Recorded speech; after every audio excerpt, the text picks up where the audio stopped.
Hello and welcome to Carmichael Clan Radio, the official podcast of Clan Carmichael USA.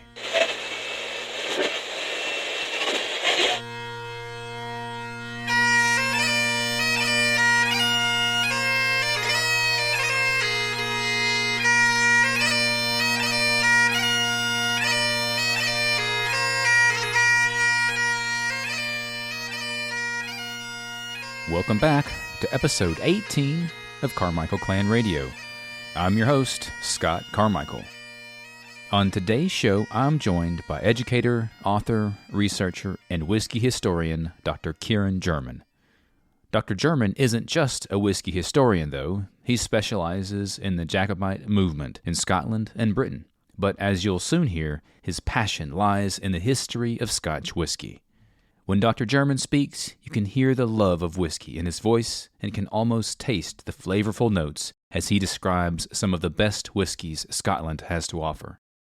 I've been wanting to make this show for a while, and I'm really excited that I was able to finally connect with Dr. German to talk about one of the most iconic and well-known exports from Scotland. Some of you may recognize Dr. German's name as he was featured in a fantastic film called Scotch, A Golden Dream, which is available to stream on Amazon Prime.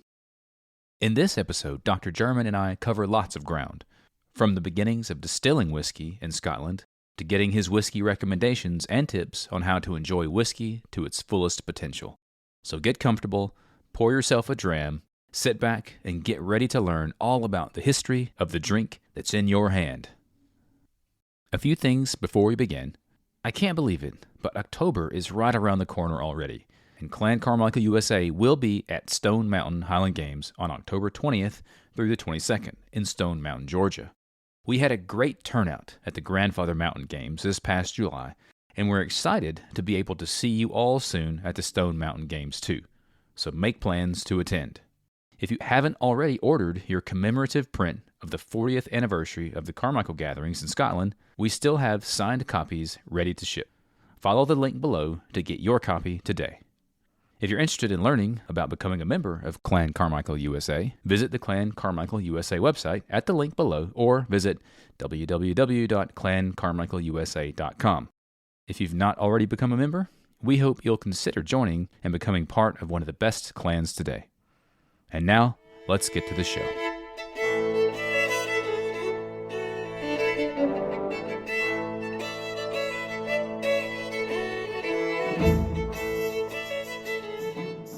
So Dr. Kieran German, welcome to Carmichael Clan Radio. I appreciate you taking the time to join me. I know we've been talking for a while via email and have tried to we're both high school teachers, and so we've had full schedules. So I'm glad we were able to finally sit down and talk. So welcome to our podcast.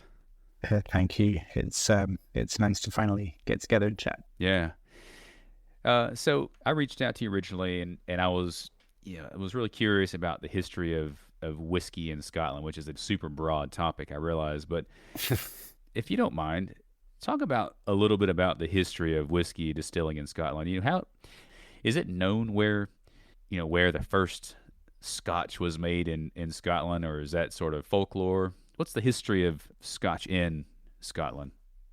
We've got we had 6 King Jameses, and yeah, it's not confusing. Now I'm on the spot. Which one was it? I'm going to say James the Fourth. It'll be the wrong one. And yeah, there are records in the Exchequer rules of him asking for 6 balls of aquavitae, or Latin for the water of life, or ushkavar in Gaelic. And that's where the name whiskey comes from, ushka, when it was heard by lowland ears. That's the word from whiskey. So ushkavar, or aquavitae in Latin. And so there was a celebration, and I should have looked this up before I came on. But it was requested for the coronation or the wedding of a king, and that's the first record, and so that would be 16th century off the top of my head. But the technology of distilling came from Ireland, so the Irish had it first, and they brought it over. Okay, and it was practiced on the west coast and navigated its way east. And the friar because of course it was monks that were distilling in those days. The friar that produced this aquavitae for the king was at a monastery in Fife, and that particular place now has a distillery that has been rebuilt or reimagined in the past 5 or 6 years. Rebuilt to look like the original? No. It's a modern distillery now, but it's on the exact site. It's a place in Fife, so it's not a long way. If you're in Edinburgh, for example, and you wanted to go and visit it, and it's called Lindores Abbey Distillery. Okay. Years ago, maybe 10 years or so ago, there wasn't a single distillery in the Kingdom of Fife, and they've brought it all back together, and there must be about 5 or 6 functioning stills in Fife now. Okay. So there's a whole appellation going back into that tradition of lowland Fife distilleries. But that's more or less where it started, and it was a domestic practice, more or less. As it evolved in Scotland, everyone would there'd be like a community still in each parish, and people would distill their their excess barley. That would be a communal thing, and everyone would have it, and it wouldn't be taxed. It was a domestic pursuit, and legislation wasn't introduced until the 17th century, really, which is when these rights, these kind of ancestral rights as they were perceived, began to be encroached upon by the state, and that entered another chapter in whiskey production, and kind of led eventually to the emergence of an industry as opposed to domestic production. Okay. So is there something, when Americans, I'll say, think of Scotland, one of the first things that come to mind is Scotch whiskey. Is there something about Scotland, about its geography or where it's located, that makes Scotland ideal for distilling whiskey? Or is it just that's sort of where it originated in Ireland and it came over? The Irish don't make bad whiskey. Yeah. But the Scots, there definitely is. There's a reason for the distilleries being located where they are, and part of obviously they're always going to be located near a water source, and it's always a spring. It's never it's never an alternative means. It's always natural spring water that's coming up through the ground, and the water finds its way either through through granite or through peat, and it travels to the distillery, and it carries those flavors. As you go down into England, the stone that the water comes through gradually changes, and if you're taking water through lime, and this is a belief, I don't know if this is scientifically proven, but what I've been told is that it's just not the same. Okay. So water that's coming through Scottish springs, and the stone that's traveling through, and the peat, the earth that it travels through on the way to the distillery, is a factor. Okay. So the quality, the purity, and the provenance of the water here. Every distillery has its own unique water source, so they will vary. So an island like Islay, which has traditionally had 7 distilleries, but I think it's got 9 or 10 now. They keep building more. Yeah. None of them share a water source, and the identity of where their water comes from is one of the things that distinguishes their whiskey. And then the only other ingredient really is barley. Mm-hmm. So the barley that's produced in Scotland, obviously it's one of our staple crops, and it grows really well here. It grows really successfully on marginal land, and it grows well in kind of our latitude as well. So the barley that grows in Scotland is a feature that contributes. And then beyond that, what do you need for whiskey? And traditionally, it's aged in oak, and that's going to influence the character. Scotland's had it, especially before the union with England. Scotland had good trading links with France, and it had good trading links with Spain, and so you would use French or Spanish oak to mature whiskey. But the idea of maturing whiskey for a prolonged period, and nowadays you have to mature it for a minimum of 3 years before you can even call it whiskey, that wouldn't have been a factor. If you go back over 100 years ago, it would have been consciously conditioned in oak for a period, but not in a big way. So the influence of wood wouldn't have been the factor. It's really going to be the quality of the barley and the water source that comes in and shapes what we've got here. And there is an argument that if you try to make Scotch whiskey elsewhere, it is going to have a different character. But that isn't not to say that whiskey produced in Wales or Ireland or the USA, Canada, New Zealand even, is bad. It's obviously not, but it doesn't have quite the same unique provenance. Yeah, I think that makes sense, that those subtle tastes from those pieces of earth where the barley is grown and the water sources would contribute to the distinct flavor. So that makes sense, that even if you followed the exact same process of making Scotch in America, that it wouldn't be the same, because it's not using the same water source or the same barley. So you're saying too that as this process has moved along, that the wood has become more important, that maybe back several 100 years ago that the wood was less important and it was more about the spring and the barley. Is it? Yeah. The wood that you use when you mature whiskey traditionally in Scotland, if we talk about, for the sake of example, in the post-war period, so after the 1940s, it would traditionally be matured in sherry oak. Okay. The Spaniards, when they produced sherry, they would when the wood was what can they considered finished, they would quite happily send the barrels over, or more likely, Scots would be buying sherry by the barrel load from Spain, bottling it here, and then they're left with the vessel, and that vessel could then be repurposed in the whiskey industry. So whiskey would go in, and it would absorb or engage with the wood, and some of those sherry flavors would work its way into the whiskey, and it's actually a beautiful marriage. The rich kind of Christmas cakey flavors, sultanas and cinnamon and all those lovely things that you get from different varieties of sherry can really add something to whiskey, and that's lovely. As you'll know, bourbon barrels can only be used once. Bourbon has to go into virgin oak. So virgin manufacturers have an excess of spent barrels.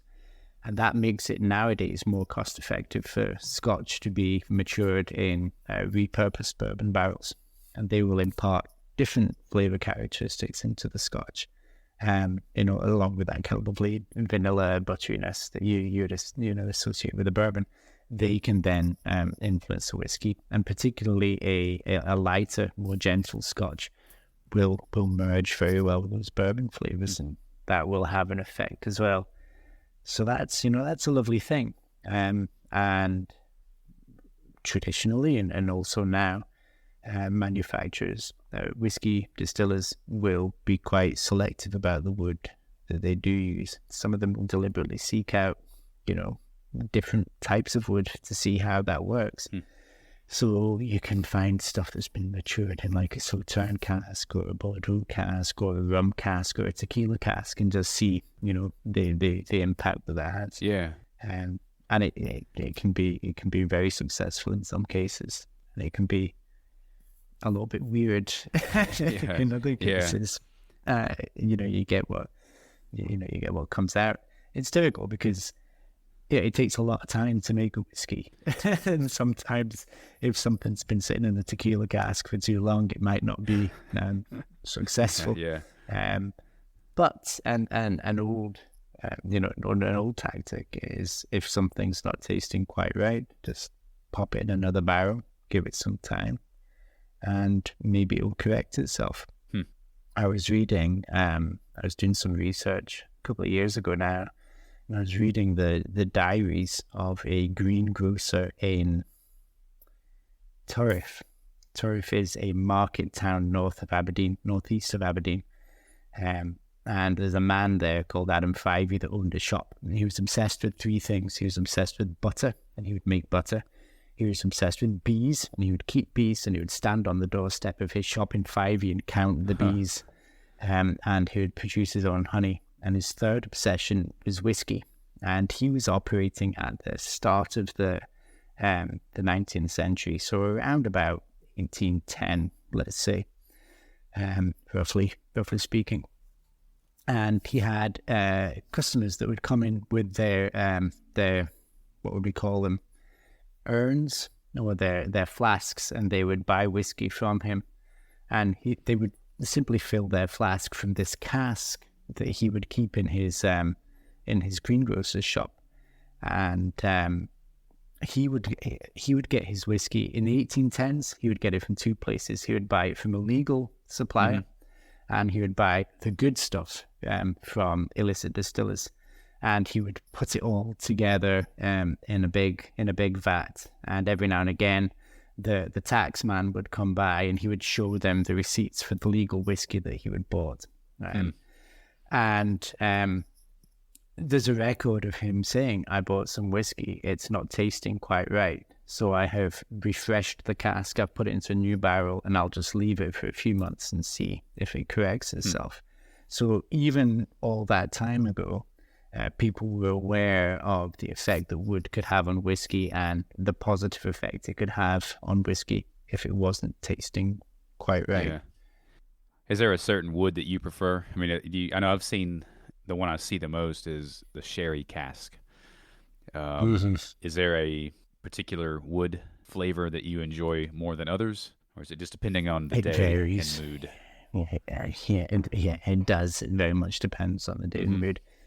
Speaking of Fife whiskies, there's a whiskey called Daft Mill, and it's lovely because it's what we call a farm still.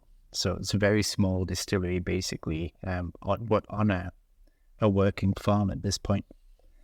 And I think about 20 years ago, the owner of this farm must have sought a license to distill his own barley on his farm, and he's been quietly putting it away. And when he finally had casks that had matured for 10 years, he started releasing it. And it's very light. It's a very eloquent, opulent whiskey, slightly perfumed in its flavor, and it's got this lovely biscuity character to it. And if you were to put that into a sherry cask, the sherry would overwhelm it. Okay. But it's been matured in bourbon, and it's just got this gentle wood influence that allows the spirit of the barley to speak for itself. And on a sunny afternoon with, maybe an hour to yourself or with friends, it's very lovely. I've written that down. On the others, I should write that one down. It's a good one. There's another one. One of my favorites is Glendronach. It comes from Huntly, also in Aberdeenshire, and they mature their whiskey in sherry casks. And for as long as I've known it, they've just had a really good policy at selecting really wonderful casks and maturing the whiskey.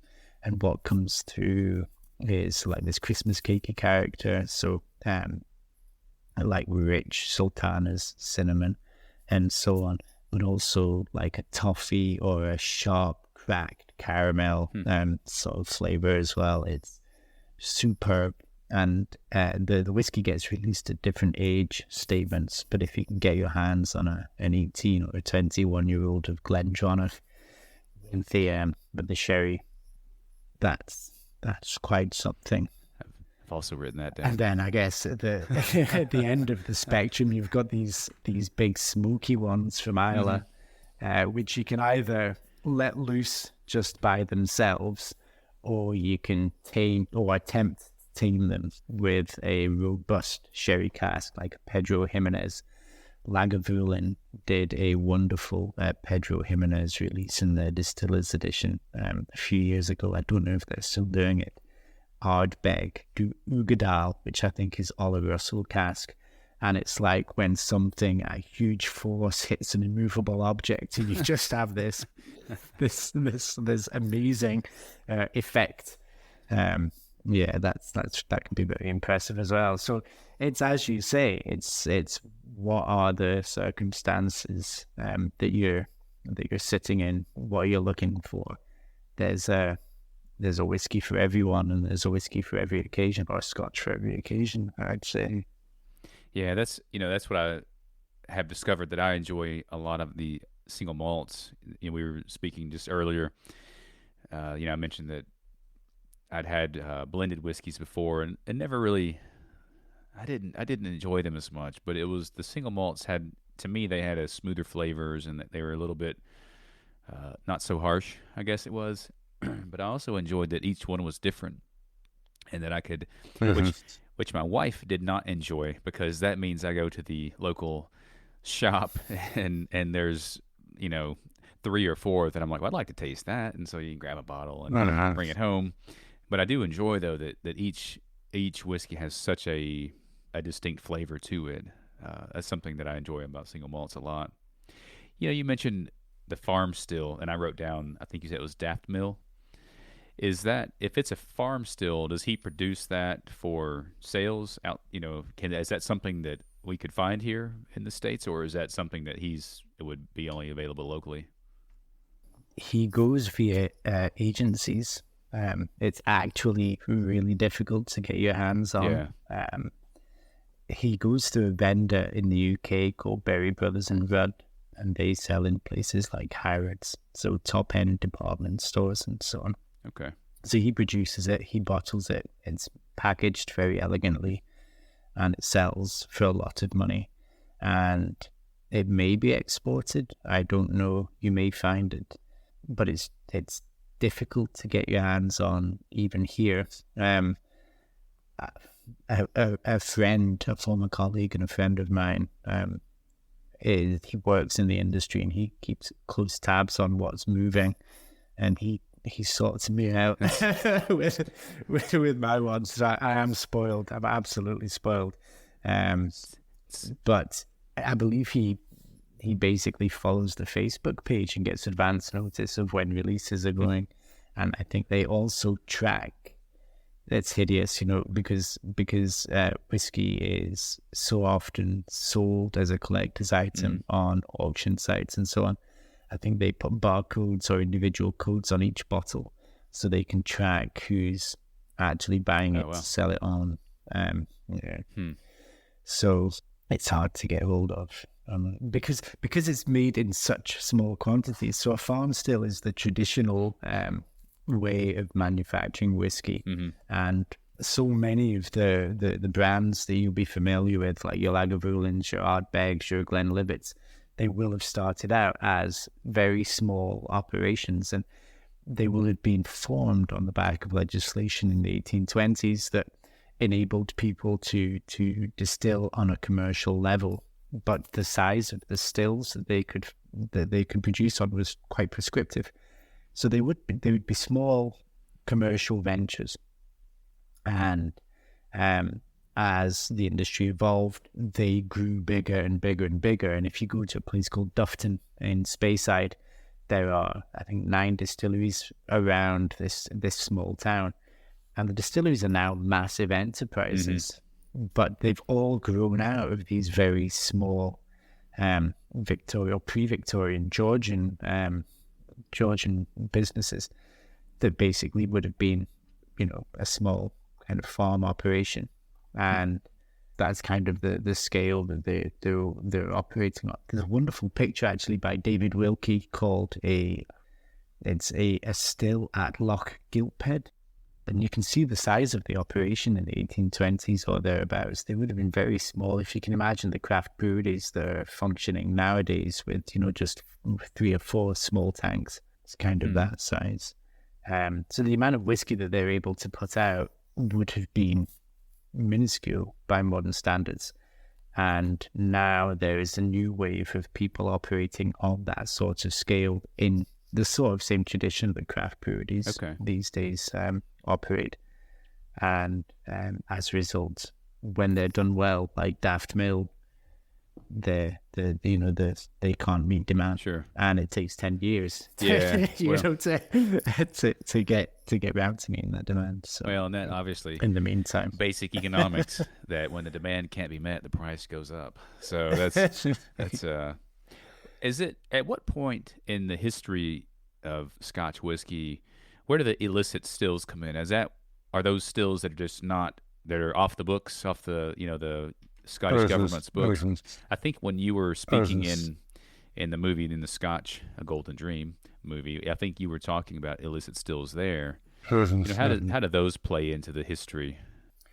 So when distilling was a communal venture, when people do it on a domestic scale, because it was used for medicinal purposes as much as anything else, say in the 17th, early 18th century, there would be a still that usually at the big house. So if you've got a village or a farming estate or a landed estate, there would be a still or two kicking around in the parish, and people would be able to malt their barley. They would malt their barley communally, and they would make a mash, ferment it, and then distill it communally.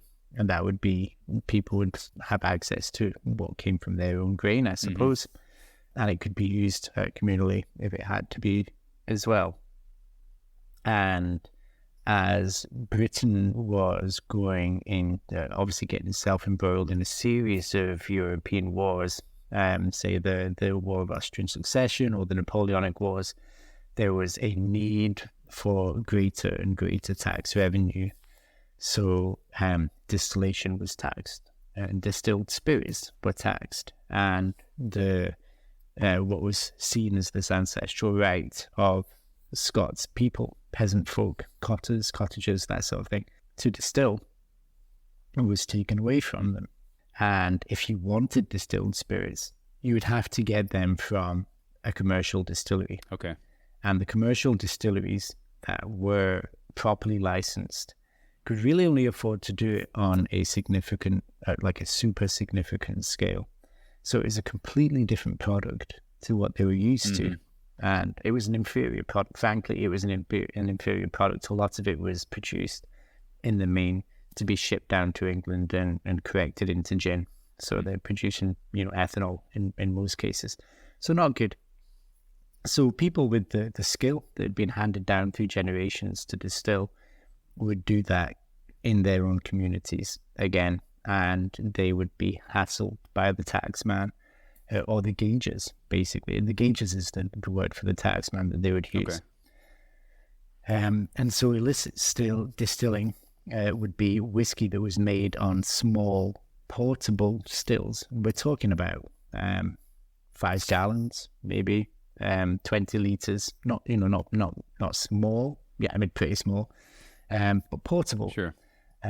You could lift it, you could carry it, and people would go into areas where they could do that, where they wouldn't be spotted by the gaugers. I guess you could also hide those, being small. You could hide them. You could dig them into. You could have ready prepared pits to hide them. You could put them into the loft or whatever. Yeah. So yeah, your utensils would be hideable. They would be portable. And literally, if you imagine what the Highlands look like, you can go into remote, straths or glens, and you can find quiet corners, and people would construct bothies, and these would be like little shepherd's huts. So not very big at all. 2 or 3 people could fit into these, and if they were next to a water source and it just needed to be like a little stream or something like that, then that would be a good place for an illicit still. And there were communities that were sufficiently cut off where that could happen. So in Islay on Arran, for example, that would happen. There's a region that I did a little bit of work on called the Cabrach, which isn't that far from where Glenlivet is now, where that particular world famous distillery produces.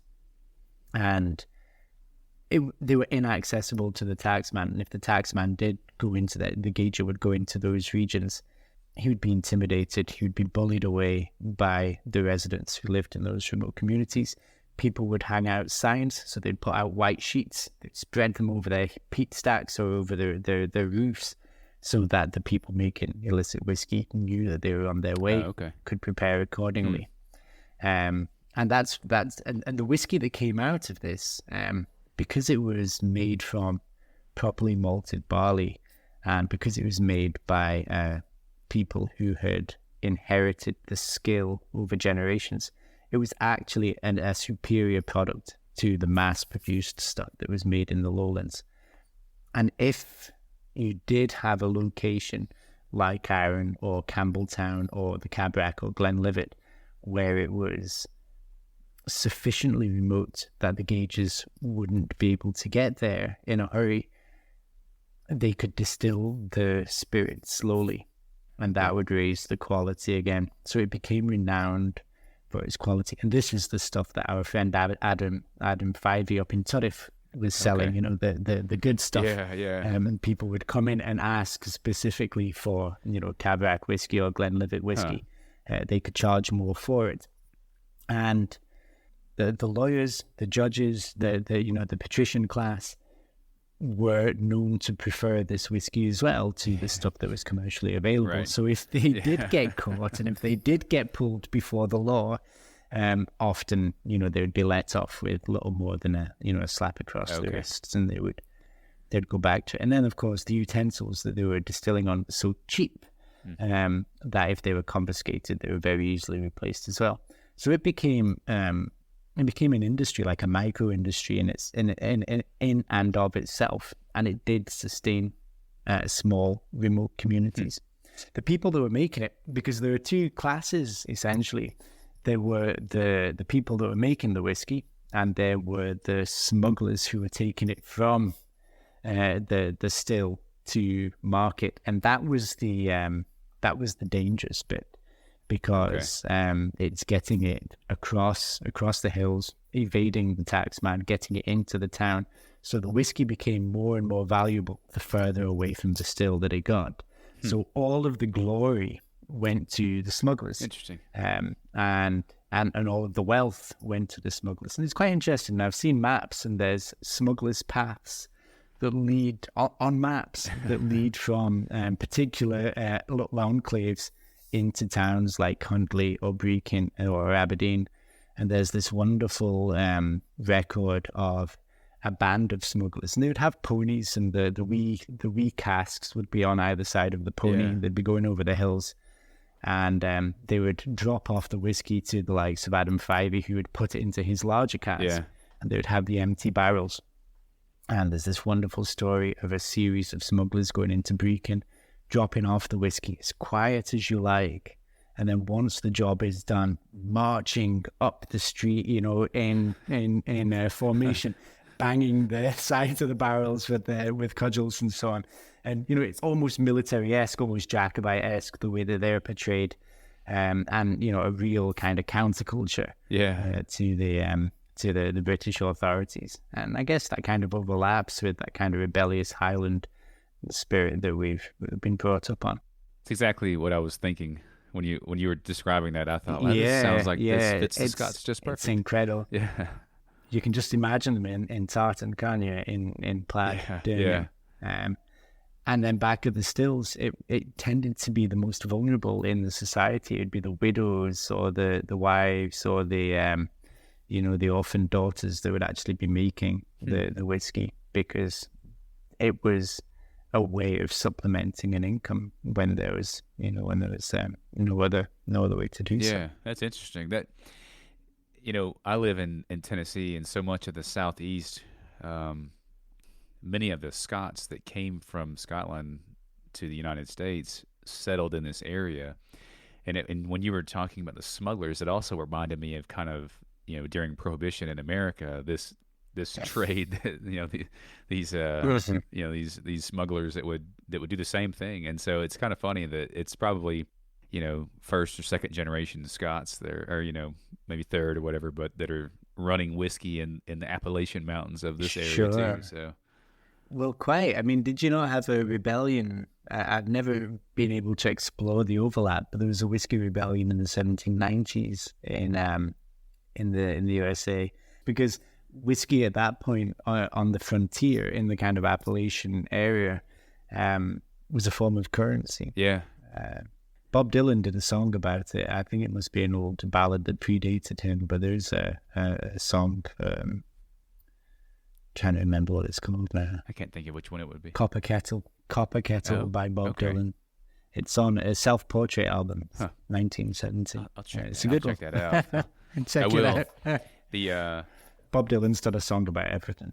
Yeah, that's true. Also, well, and not to get too deep into the southeast of the United States, but I believe I'm almost certain that there's the NASCAR racing that is really popular in this particular region of the country, but I think it has its roots in these smuggling moonshine back in Prohibition, because they were trying to kind of create cars that would outrun police cars, and so they were making modifications to them. So the whole I'm just kind of laughing as you tell this story about the smugglers in Scotland kind of marching through the city banging on these barrels. It sounds like that part of Scots never disappears, never goes away. So it's an inherited trait. That's wonderful. Yeah. I think I've heard that story about the Is it NASCAR? NASCAR. NASCAR. Yeah, that's right. I think I've heard that before. And I think that's why it has such a southern that would following. Make sense. Because it was sort of these. It started out on like dirt tracks, and it was from these whiskey runners. Evading the gauges. Yeah. Yeah. Oh, that's excellent. What? Can you tell me a little bit about, I've, like I said, kind of as I've gotten into single malts, I've wondered, and I've sort of, worked this out a little bit in my mind, but, what are some of the differences in the regions that produce Scotch? I know, so you said that, it's sort of the geography, the peat, maybe the water runs through, the water sources create different flavors. Can you kind of walk me through the different regions that produce Scotch? I know there's, Speyside, Islay, the Highlands, the Lowlands. Like, what sort of flavor profiles do each of those bring? Yeah. So I'm going to write this down, so I'll have to keep myself track. Okay. So Speyside is the northeast area, around about, if you can imagine, between Inverness on the west, although it's kind of in the middle of the country, and Aberdeen on the east. Speyside sits in this lovely fertile valley, south of the Cromarty Firth, in that the northeast of the country. And traditionally, but not always, they're associated with that sherried character.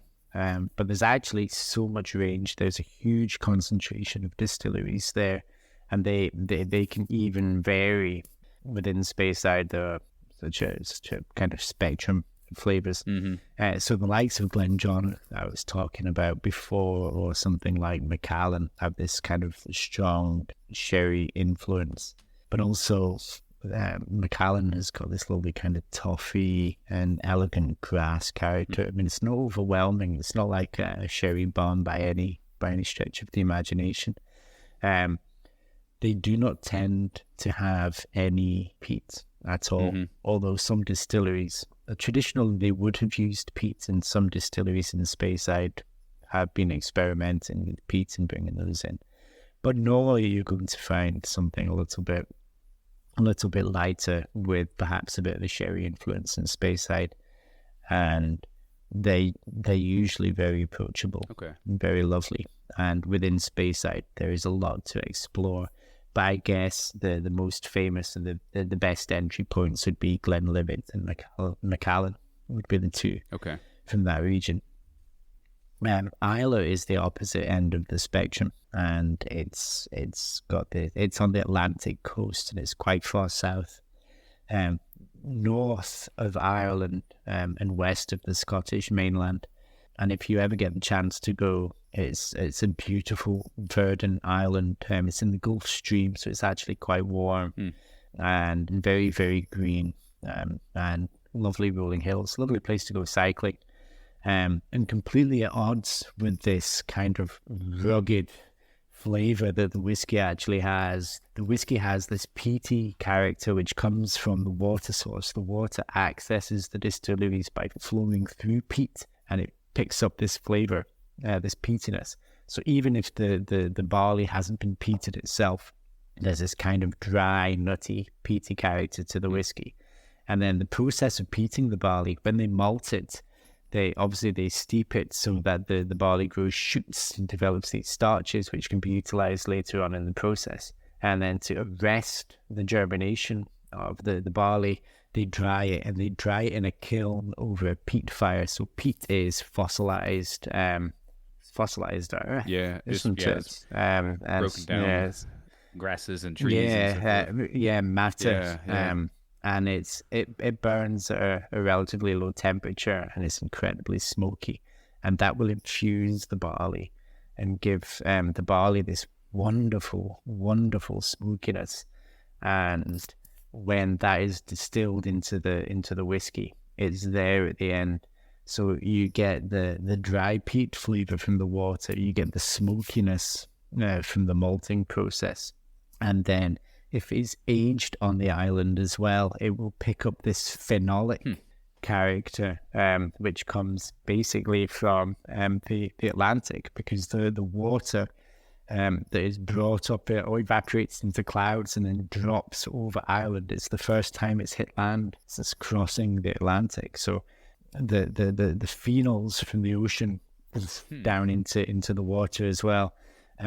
And then obviously that's in circulation in the air, and it goes into the barrels.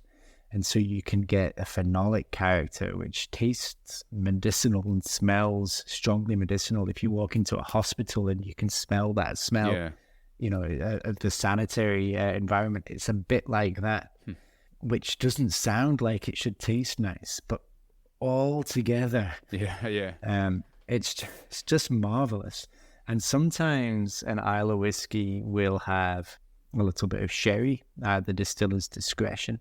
And actually, if you taste something like Ardbeg or Bowmore or Lagavulin, incongruously, tropical fruit flavors will come through. And I think this comes from the yeast and the fermentation process. So you were telling me about the first time you tasted Lagavulin. The first time I tasted single malt whiskey, it was Ardbeg, and I had tasted blended malt whiskey before, and I had preconceptions of what whiskey did taste like and should taste like. And then somebody said, maybe you should try this. And it was an electric sensation. It was like nothing that had happened before. But I remember distinctly there being this fresh raspberry sweetness on the tip of my tongue, along with the phenols, the smoke, the peat. It's just an extraordinary concoction of flavors. And as you taste different ones, sometimes petrol, sometimes diesel will find its way in there. Sometimes the smell of the harbour will all be in there. So Islay it's unique. Yeah. I knew that Islay was kind of known for its peat flavors, but that's what, I'd mentioned that I'd tried Bruichladdich and Lagavulin and Laphroaig and the Ardbeg, but even though they have that peat, but they all taste so different. It's amazing that so many different flavors can come from a small island like Islay. I think that's funny. Your first experience with that peated whiskey too was very much like mine, where I'd tasted a blended. I think it was Johnny Walker, and I didn't love it. Just like you, I had my preconceived notion of what Scotch was at this point now, and that's why when I tasted a peated Scotch first after that, it didn't taste anything like the other Scotch. So I was immediately hooked. It has that effect. No, I never looked back. Couldn't believe it. Yeah. And then when you're saying, they all taste different, and you go to the store and you see something that you've never had before, you could go a lifetime without drinking the same whiskey twice, because there's always going to be something else, something different, something new, and they all taste different. And Johnny Walker, such as it is, it's not a bad dram. It's still delicious. So there's not a bad whiskey. There's just a spectrum of good ones and better ones. Yeah. I grew up in a place called Castle Douglas, which is down in the southwest of Scotland. We don't have a distillery local to us. Our most local one is Bladnoch in the town's called Bladnoch, but it's next to a slightly bigger town called Wigtown, and it's what we would call a lowland whiskey, and it's extremely light. It's been it was traditionally one of these farm stills that grew when the legislation changed in the 1820s and people could buy a reasonable size still. And it's part of a tradition of lowland whiskies, and there are other ones as well. Rosebank from Falkirk or St Magdalene's in Linlithgow. St Magdalene's has been closed, I think, since the 1980s. Rosebank has reopened or is reopening. Is that common for distilleries to open and close? When I was speaking with another guest, he mentioned that some of these distilleries at times when the economy slows down, they'll just close their doors because they have stock put away, and so they can open later. Is that common for distilleries to kind of open and close? Yeah, the larger ones as well can be really big enterprises, and they can be quite expensive when market conditions aren't quite right. And they do swap hands from one multinational corporation to another in a lot of circumstances. So it's not unusual. And I believe Springbank in Campbellton, which is a big-ish distillery, still has got a big reputation. Mm-hmm. I think a few years ago, I think there was just a water shortage, and just one summer they just stopped until things kind of leveled out again. Yeah. So it's not unusual, but like the likes of Bruichladdich was just closed and that was it. Whereas something like Rosebank in Falkirk or Hotel in Islay, they were mothballed. They were dismantled. Okay. And are now being put back together. Port Ellen is owned by Diageo, which is a very large multinational drinks company, and they're re-establishing that distillery, which has a glorious heritage, re-establishing it as a new craft distillery, and will it be the same as what came before? It's hard to know, really. But in other circumstances, there are distilleries that just have been closed for a while and reopen. So Bladnoch near where I grew up was closed for a good few years pretty recently, and was taken over by an Australian entrepreneur who refurbished the whole thing and it's going again. And it is a lovely distillery and lovely drams, really quite light and kind of grapey and a little bit like cognac almost. Very elegant. Well, going back to you said that you could go a lifetime and never having drank the same whiskey twice. These opening distilleries, reopening distilleries, kind of adds to that too, because not only are distilleries putting out new offerings, new whiskeys, distilleries are reopening and starting back. So yeah, go ahead.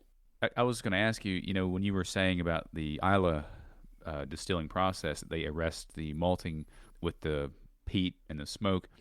How do other distilleries, like in Speyside, how do they do that? So some distilleries will have traditionally each distillery, those on the farms, would have malted their own barley, and they would have done it via traditional methods. And peat was just one way.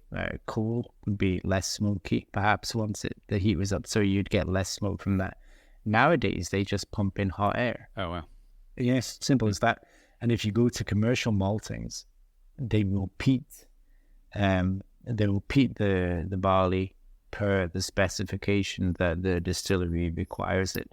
So if you are producing whiskey on Islay, then you can ask it to be, you could ask your commercial maltings on the mainland, it could be in Linlithgow, it could be in Speyside, to peat it to a specific level, or not at all.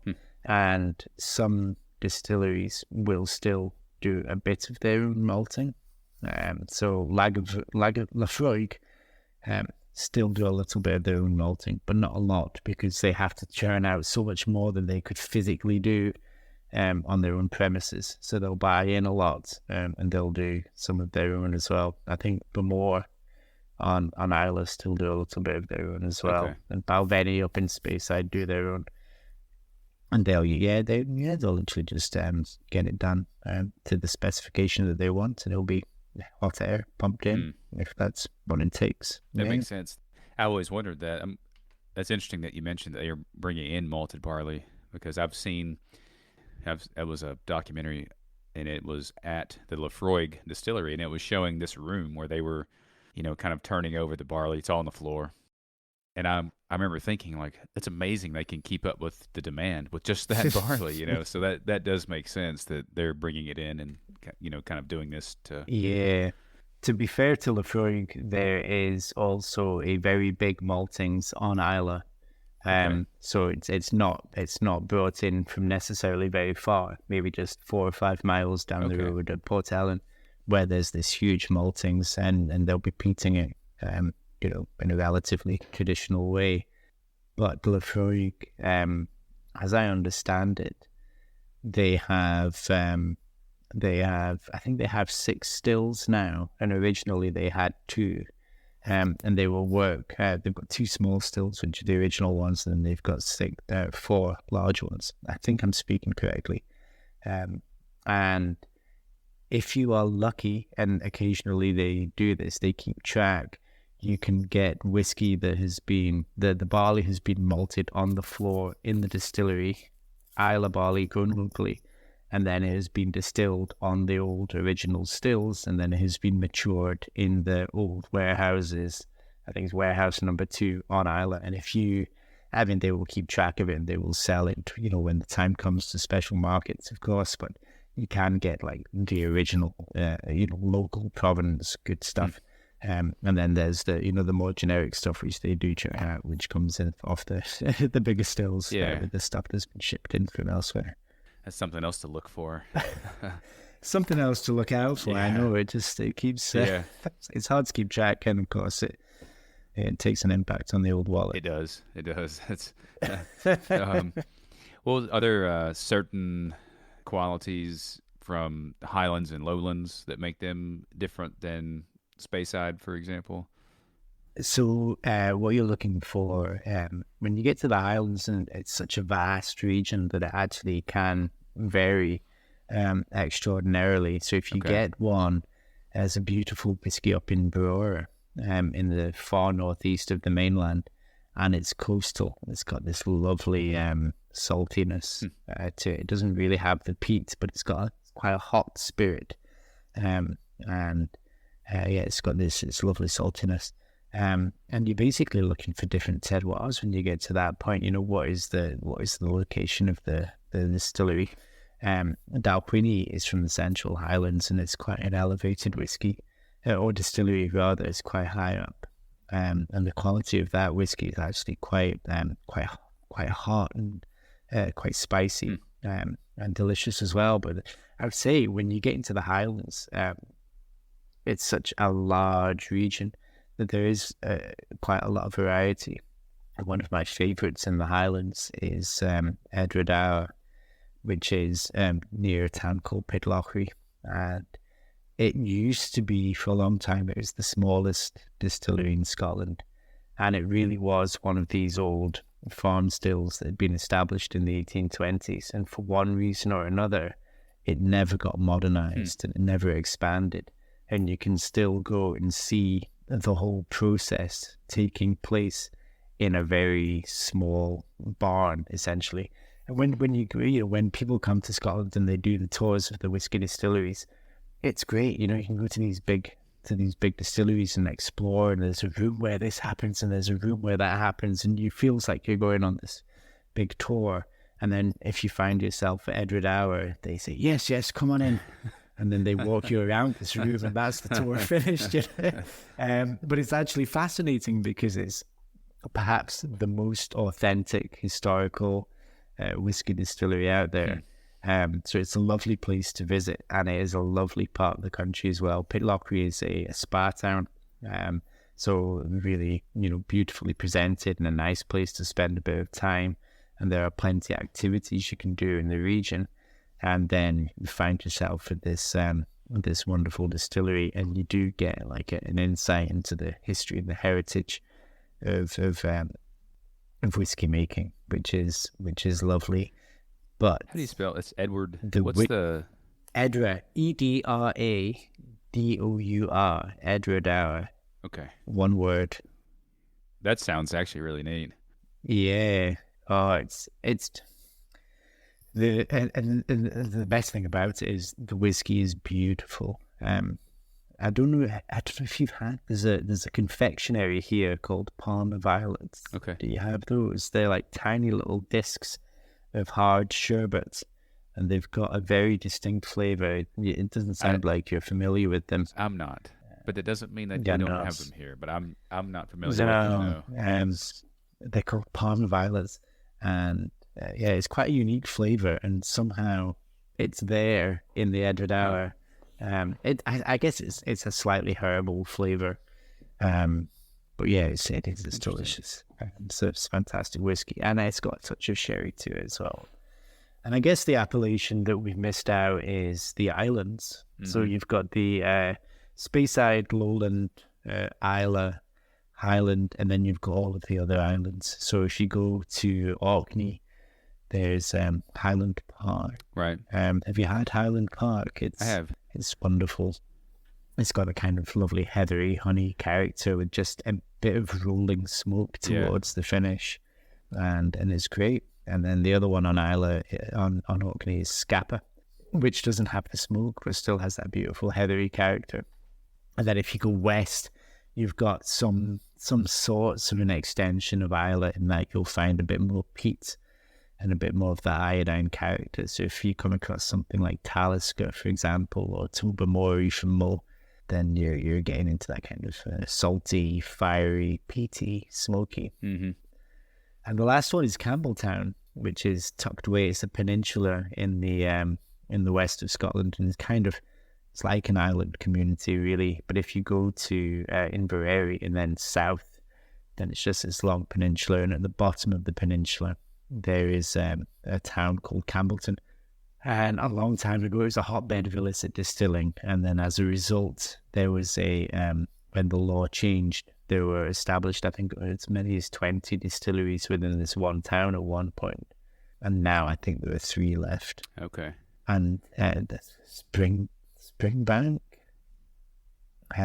Glen Scotia, it's Glengyle. Glengyle, I think, is the third one. And they are superb. They're quite hot, peppery, a little bit of toffee, a little bit of smoke, and a little bit of salt.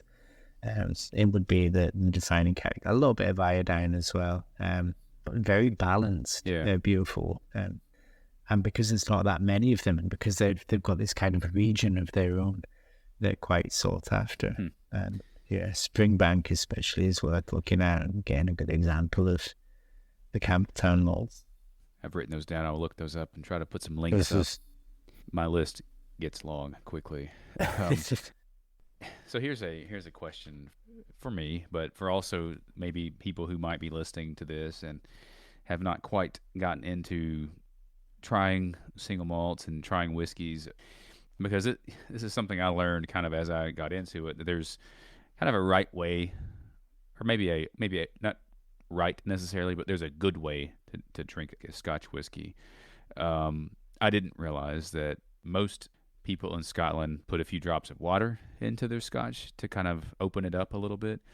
What's the right way, or what is your recommendation in how to drink a Scotch? And also, how do you, and this is something I have trouble with since I'm sort of new to it all, is learning to identify those flavors and aromas and then the finish.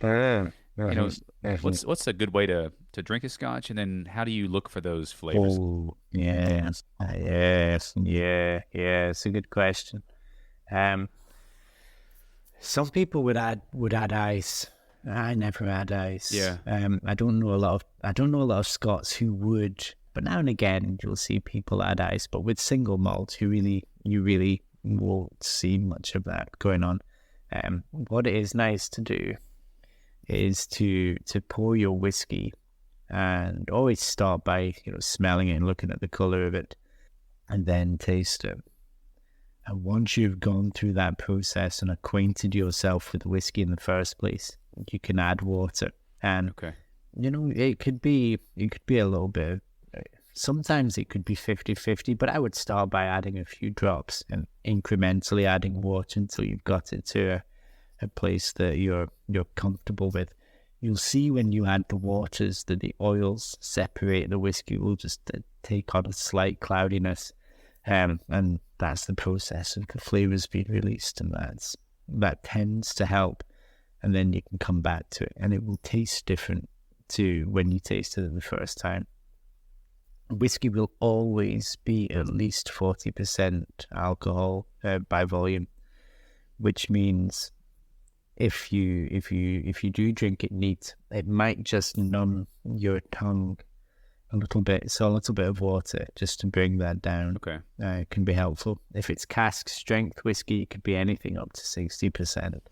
And in those circumstances, you definitely want to be adding a little bit, a good amount of water, really, so that it's not burning your tongue and you can actually appreciate the flavors. Okay. So it's an appropriate way to do that.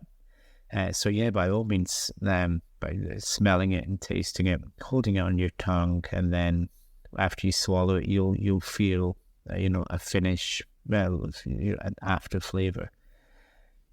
In order to, if you're serious about tasting whiskey and analyzing it, and this might sound a little bit facetious, put two different whiskeys side by side, and then if you go from one to the other and then back to the first, you'll start noticing the differences. And when you notice the differences, you can begin to identify what it is that you can smell in one that's absent from the other, and what's in the second one that isn't in the first. And it really does help. Is it helpful to know before? And because this is something that I've tried to do, I try to look up a flavor profile. Would you advise trying to learn something about that particular whiskey before you try it, or would you maybe try to identify the flavors and then maybe go look? How do you go about that? I mean, there's a slight problem with that, in that if somebody says, "Oh, I can detect a little bit of mint in this," as soon as that word goes into your head, you'll start thinking, "Yeah, definitely mint." And sometimes it helps identify a flavor you can taste but you can't quite place. Sometimes it can put an idea into your head of something that's not quite right. It might be mint, or it might actually be eucalyptus that you can taste, but you haven't been able to identify it. Yeah.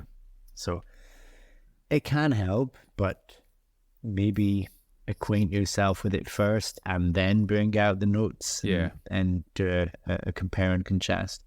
Another thing, which pretty much is the only way I drink whiskey these days, is to drink with somebody else. It's a social drink. Yeah. And if you can discuss the whiskey and what is it that you're tasting, and are you getting this, then that will help you identify the flavors, and it will increase your enjoyment of whiskey as well in the process. So whiskey is definitely something that should be shared. I think there is a time and a place to sit by yourself and have a contemplative dram, but if those days are few and far between, I think you're succeeding a lot. Yeah. That's true. That's true. The less you find yourself drinking alone, maybe the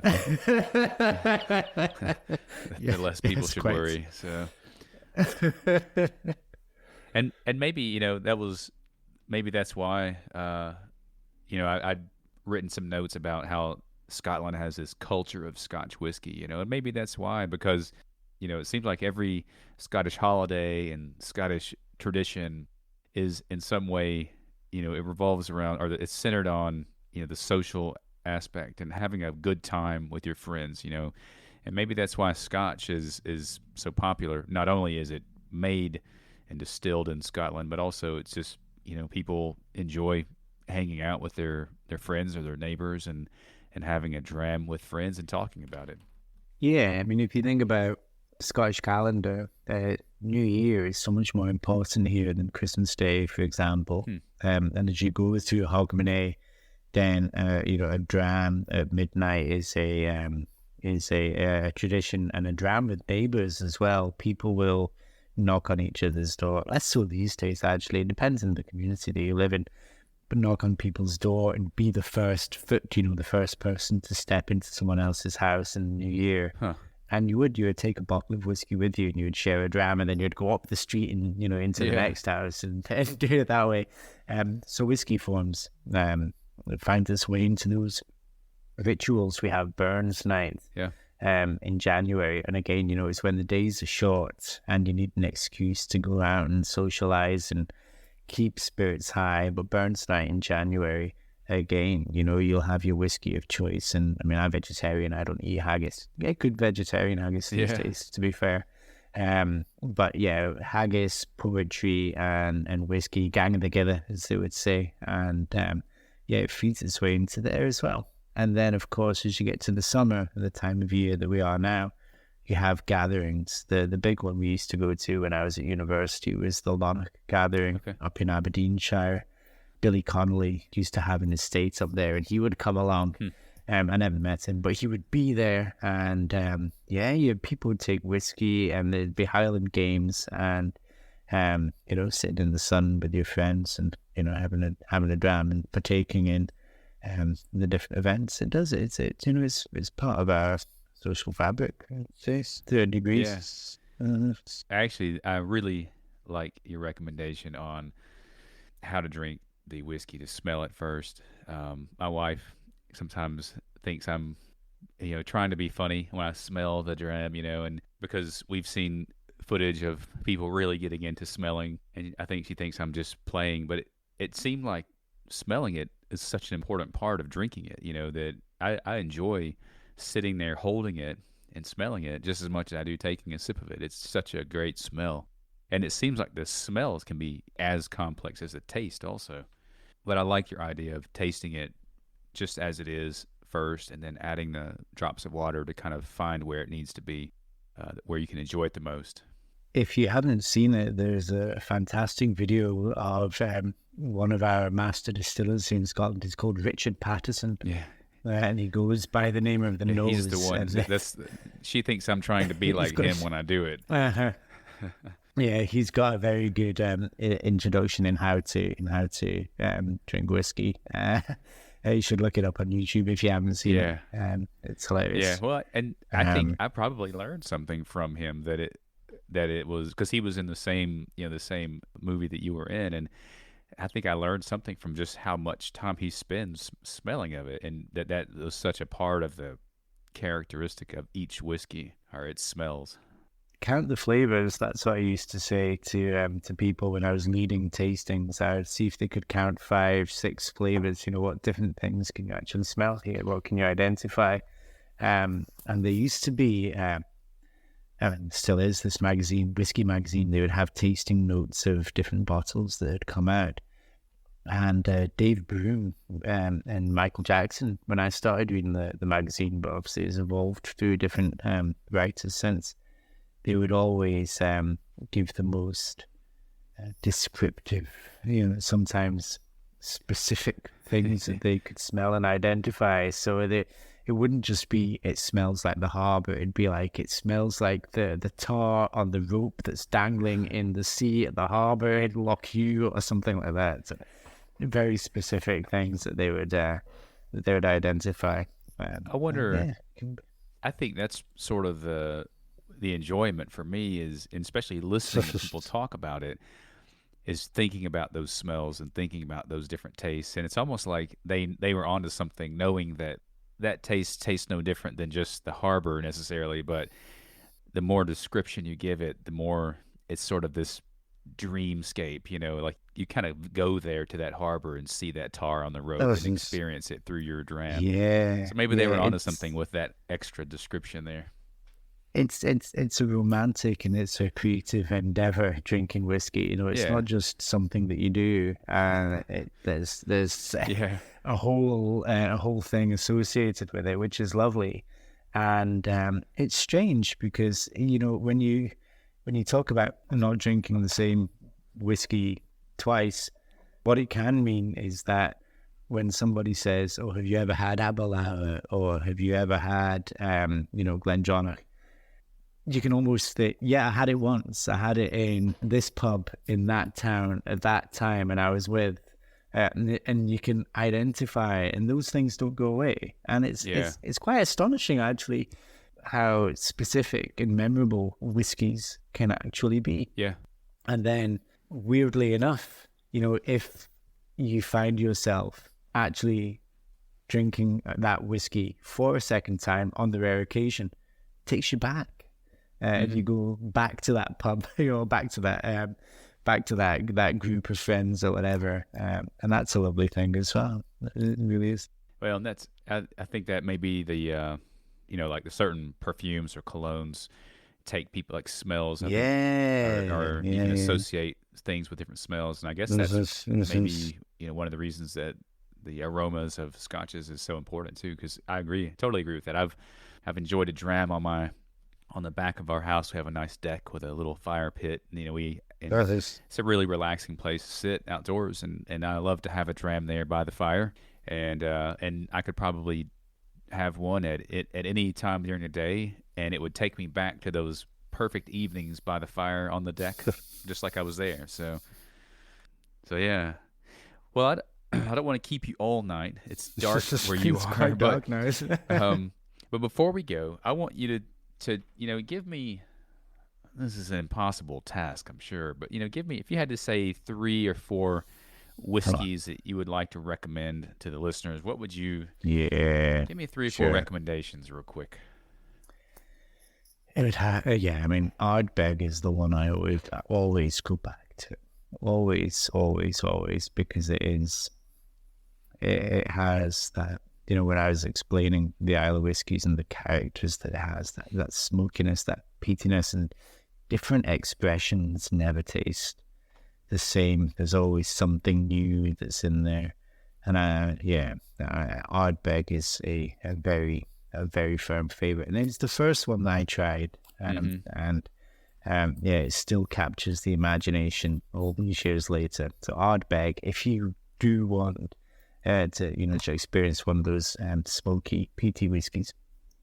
And there's a whiskey for everyone, and sometimes it's an extreme or an unusual flavor. Why would you voluntarily drink something that smells of medicine and diesel? But sometimes it hits the spot, and people can pass over 5 or 6 whiskeys, and then they get to that one, and they're like, "This is different." So I recommend everyone at least try it. You might be surprised pleasantly. So Ardbeg, Edward, the one I was explaining that comes from that farm still. It's this beautiful Highland whiskey. It has a bit of a sherry influence, so a slight toffee character, but it's got this Palm of Ireland flavor, which is just a little bit herbal, a little bit herbaceous. And it's sweet, and it's very warming. So I would recommend everyone try that. There's a beautiful Speyside whiskey called Balvenie, which is probably relatively well known and should be easy to get in the United States. They do one called Doublewood, and it's extremely accessible. It's got this lovely kind of butterscotch flavor. It's a little bit grassy. It's light and it's elegant, and on a sunnier day, if you're sitting out and you're drinking with friends and just having a quiet, relaxed afternoon, sometimes on a day like that, a nice, pleasant dram just slows the pace down and is sunshiny. Balvenie is very good for that. And if you're new to whiskies, it's a nice place to start. And the Highland Park is from Orkney. It's the best of both worlds. It has this lovely heathery honey character to begin with, and as it proceeds to the finish, it's not a heavily peated malt, but this little wave of smoke just comes on towards the finish and gives it a dry, robust finish, and it's just a hint of what Islay whiskies can achieve, and it's a gateway dram to those West Coast whiskies, and I would recommend that. Is that 4? It is 4. That's 4. I think they're great recommendations. Ardbeg is one of my favorites. I have I've had the Balvenie Double Wood. I actually have a bottle of the Balvenie single cask. I guess it is. Or no, it is single cask. It's really good too. I enjoy that. And then I've had Highland Park. And so the only one that I haven't had of your recommendations is the Edward Hour, yeah. But it sounds like I'm going to have to come to Scotland to find that. So you might have to. Well, if you do, just let me know, and we'll go visit it together. Yeah, that sounds like a plan. Yeah, it's a good one. It's a lovely one to visit. Well, Dr. Kieran German, I appreciate you taking the time to talk to me, and it's been a lot of fun. And it's my pleasure. I should have poured a dram before we started, because the entire time since we started talking about it, I've wanted to run to my kitchen and do so. So I will be enjoying one tonight, most likely by the fire. Good on you. But I really appreciate you taking the time to join me, and it's been a lot of fun. And so glad we could do this. My pleasure. Yeah, thank you for calling. And if you need any more recommendations, just let me know.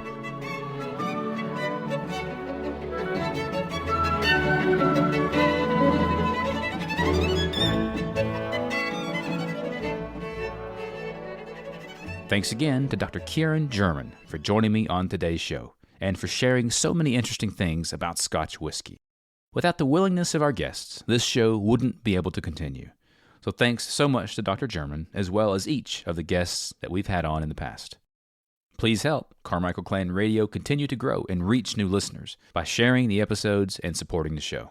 You can subscribe on Apple Podcasts, Spotify, Google Podcasts, or subscribe to the Clan Carmichael USA Substack page at clancarmichael.substack.com. By subscribing to the Substack page, each time I release a new episode or essay, you'll find it right in your inbox. So be sure to get signed up to receive all the latest from Clan Carmichael. And finally, if you like what we're doing, please leave a 5-star rating on Spotify or Apple, or leave some feedback in the comments section on Substack. Your reviews help to promote the show and to make it easier for others to find us, and it lets me know that you're enjoying the shows. So until next time, toujours prêt. See you soon.